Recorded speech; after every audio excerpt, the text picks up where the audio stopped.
नमस्कार। जय श्री कृष्णा। राधे राधे। शुरुआत करते हैं सोमवार व्रत कथा की। एक साहूकार था जो महादेव जी का अनन्य भक्त भी था। उसके पास धन दाने की किसी भी चीज की कोई कमी न थी, लेकिन उसके कोई संतान न थी। वो इसी कामना को लेकर हर रोज महादेव जी के मंदिर में जाकर पूजा अर्चना किया करता था और दीपक जलाया करता था। इस भक्ति भाव को देखकर एक दिन माँ पार्वती ने महादेव जी से कहा, हे प्रभु, ये साहूकार आपका अनन्य भक्त है। इसको अगर कोई भी बात का कष्ट है तो आपको उसे अवश्य ही दूर करना चाहिए। महादेव जी बोले, हे पार्वती, इस साहूकार के कोई संतान नहीं है, इसीलिए ये दुखी रहता है। माँ पार्वती ने महादेव जी से कहा, हे प्रभु, आप इसे पुत्र प्राप्ति का वरदान दीजिए। तब महादेव जी ने कहा, हे पार्वती, साहूकार के भाग्य में कोई पुत्र योग नहीं है। ऐसे में अगर मैं इसे पुत्र प्राप्ति का वरदान दे भी दूंगा तो वो केवल 12 वर्ष की आयु तक ही जीवित रहेगा। ये सुनने के बाद माँ पार्वती ने महादेव जी से कहा, हे प्रभु, आप इस साहूकार को पुत्र प्राप्ति का वरदान दीजिए। ऐसा आपको करना ही होगा, क्योंकि ये आपका अनन्य भक्त है, आपकी सेवा पूजा सच्चे मन से करता है।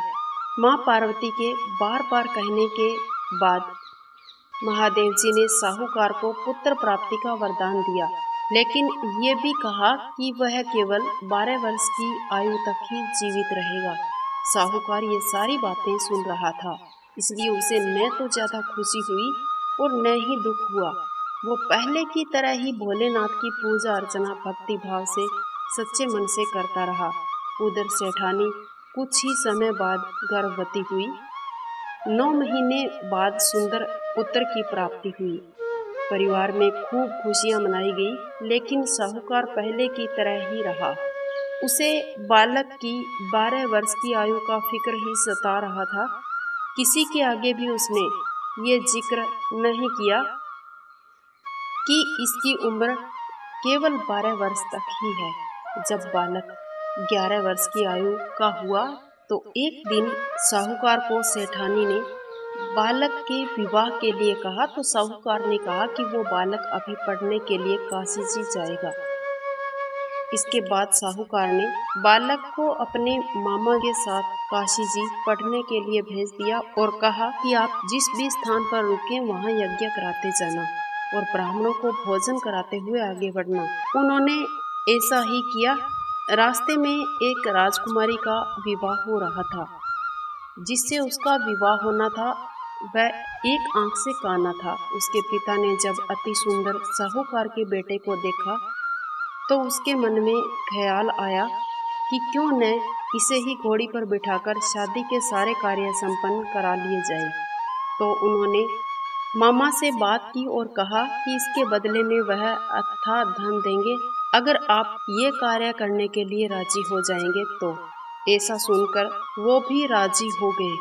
इसके बाद साहूकार का बेटा विवाह की वेदी पर बैठा और जब विवाह कार्य संपन्न हो गया तो जाने से पहले राजकुमारी की चुनरी के पल्ले ये लिखकर चला गया कि आपका विवाह तो मेरे साथ हुआ है, लेकिन जिस राजकुमार के साथ आपको भेजेंगे वो एक आंख से काना है। इसके बाद वह अपने मामा के साथ काशी जी पढ़ने चला गया। उधर जब राजकुमारी ने अपनी चुनरी पर यह लिखा हुआ पाया तो राजकुमार के साथ जाने से मना कर दिया। तो राजा ने भी अपनी पुत्री को बारात के साथ विदा नहीं किया। बारात वापस लौट गई। उधर मामा भांजे काशी जी पहुंच गए थे। एक दिन जब मामा ने यज्ञ रचा रखा था तब भांजा बहुत देर तक बाहर नहीं आया। तो मामा ने अंदर जाकर देखा तो भांजे के प्राण निकल चुके थे। वो बहुत परेशान हुए, लेकिन सोचा कि अभी रोने पीटने से कुछ नहीं होगा। ये ब्राह्मण चले जाएंगे और यज्ञ का कार्य पूरा संपन्न हो जाएगा, उसके बाद ही कुछ बात करेंगे, वरना यज्ञ का कार्य अधूरा रह जाएगा। जब यज्ञ संपन्न हुआ तो मामा ने रोना पीटना शुरू कर दिया। उसी समय महादेव जी और पार्वती जी उधर से जा रहे थे। तो माँ पार्वती जी ने महादेव जी से पूछा, हे प्रभु, ये कौन रो रहा है। तभी उन्हें पता चला कि ये तो भोलेनाथ के आशीर्वाद से जन्मा हुआ वही साहूकार का पुत्र था, जिसकी आयु केवल 12 वर्ष तक थी। तब माँ पार्वती कहती है, हे नाथ, आप इसे फिर से जीवन दान दे दीजिए, अन्यथा इसके माता पिता रोते रोते मर जाएंगे। तभी भोलेनाथ ने कहा, हे पार्वती, इसकी आयु इतनी ही थी, सो ये भोग चुका है। लेकिन माँ पार्वती जी के बार बार आग्रह करने पर महादेव जी ने उसे पुनः जीवित कर दिया। लड़का महादेव जी के नाम का स्मरण करते हुए पुनः जीवित हो गया।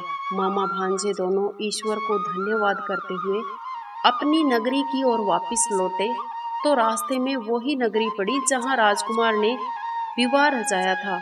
राजकुमारी ने राजकुमार को जाते हुए देखा तो पहचान लिया।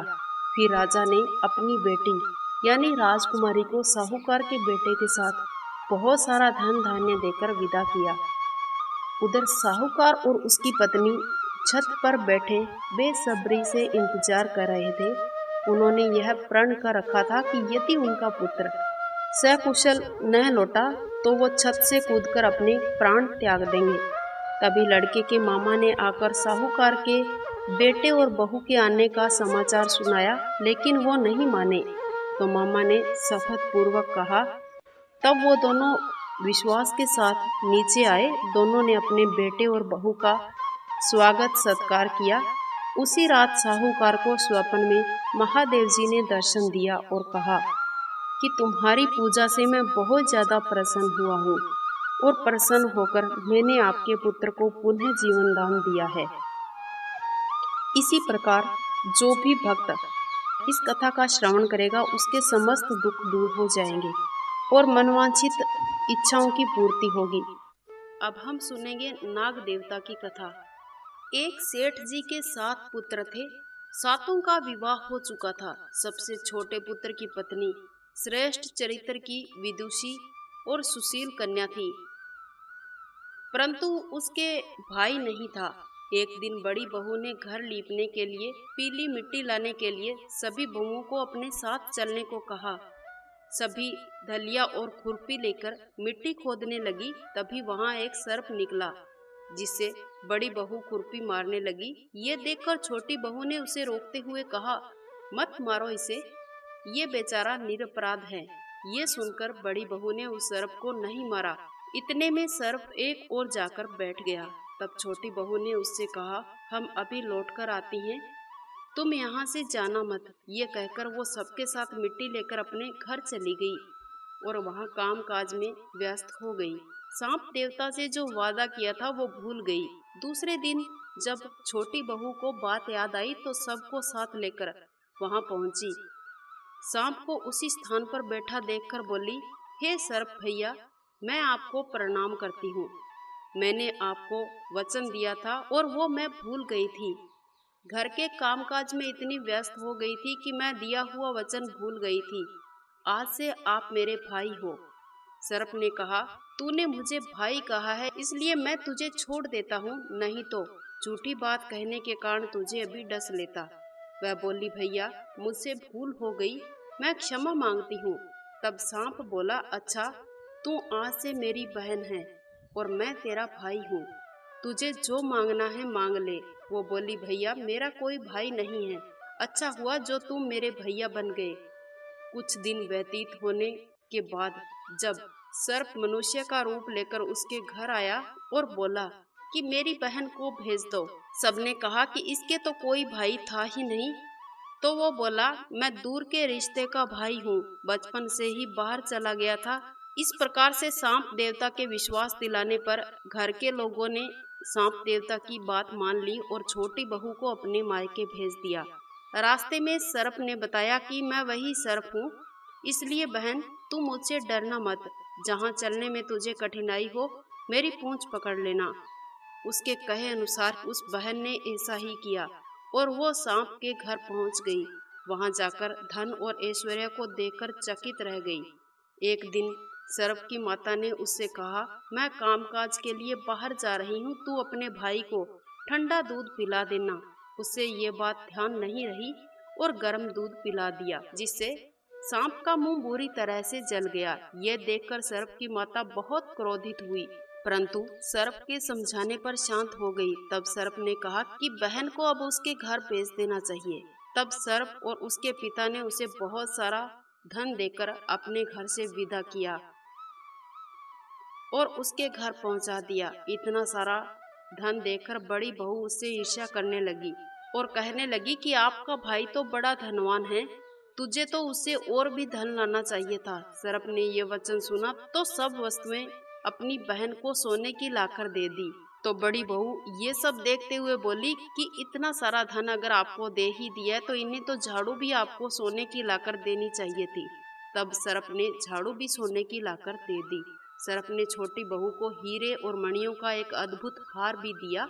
उसकी प्रशंसा उस देश की रानी ने भी सुन रखी थी।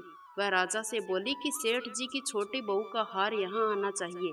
राजा ने मंत्री को हुक्म दिया और उससे वो हार लेकर शीघ्र उपस्थित हो। मंत्री ने सेठ जी से जाकर कहा, आपकी छोटी बहू का हार महारानी जी पहनेगी, वो हार मुझे लाकर दे दीजिए। सेठ जी ने डर के कारण छोटी बहू से हार मांगकर राजा के घर भिजवा दिया। छोटी बहू को ये बात बहुत बुरी लगी। उसने अपने सर्प भाई को याद किया और आने पर प्रार्थना की कि भैया, रानी ने मुझसे हार छीन लिया है, तुम ऐसा करो कि जब तक वो हार उसके गले में हो तब तक के लिए सर्प बन जाओ और जब वह मुझे लौटा दे तब हीरे मणियों का हो जाना। सर्प ने कहा, ठीक है बहन, जैसा आप कहो मैं वैसा ही करूँगा। रानी ने जैसे ही हार अपने गले में डाला वो सर्प बन गया। ये देखकर रानी चीख पड़ी और रोने लगी। जब ये सब राजा ने देखा तो सेठ जी के पास खबर भिजवाई और छोटी बहू को तुरंत अपने घर बुलाया। सेठ जी डर गए कि राजा न जाने क्या करेगा। वे स्वयं छोटी बहू को अपने साथ लेकर राजा के घर उपस्थित हुए। राजा ने छोटी बहू से पूछा, तूने क्या जादू किया है, मैं तुम्हें दंड दूंगा। तब छोटी बहू बोली, हे राजा जी, मुझे क्षमा कीजिए, ये हार ऐसा ही है, मेरे गले में हीरे और मणियों का रहता है, अगर दूसरा इस हार को कोई धारण करता है तो वो सर्प बन जाता है। ये सुनकर राजा ने वो सर्प बना हार उसे देकर कहा, अब आप इसे पहन कर दिखाओ। छोटी बहू ने जैसे ही उस हार को पहना तो वो पहले जैसा ही हो गया। ये देखकर राजा को भी छोटी बहू की बात पर विश्वास हो गया। उसे प्रसन्न होकर बहुत सी मुद्राएं उन्हें भेंट की और छोटी बहू अपना हार और बहुत सारा धन लेकर अपने घर लौट आई। उसके धन को देखकर बड़ी बहू ने ईर्ष्या के कारण उसके पति को सिखाया कि छोटी बहू के पास इतना धन कहाँ से आया। ये सुनकर उसके पति ने अपनी पत्नी को बुलाकर कहा, सही सही बताओ, ये धन तुम्हें देता कौन है।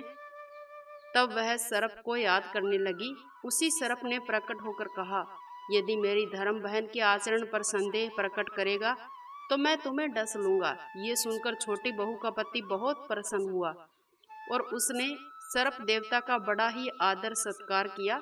उसी दिन से नागपंचमी का त्योहार बड़े ही धूमधाम से मनाया जाता है।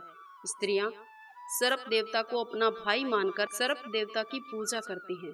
ये थी हमारी आज की नागपंचमी की कथा। मुझे उम्मीद है कि आपको ये कथा जरूर पसंद आई होगी। अगर वीडियो अच्छा लगा है तो जाते जाते इसे लाइक कीजिएगा, शेयर कीजिएगा। इसके साथ साथ हमारे चैनल को सब्सक्राइब करके बेल आइकन अवश्य प्रेस कर देना ताकि आने वाले हर एक वीडियो का नोटिफिकेशन आपको सबसे पहले मिल सके। मिलते हैं नेक्स्ट वीडियो में। वंदे मातरम। जय श्री कृष्ण।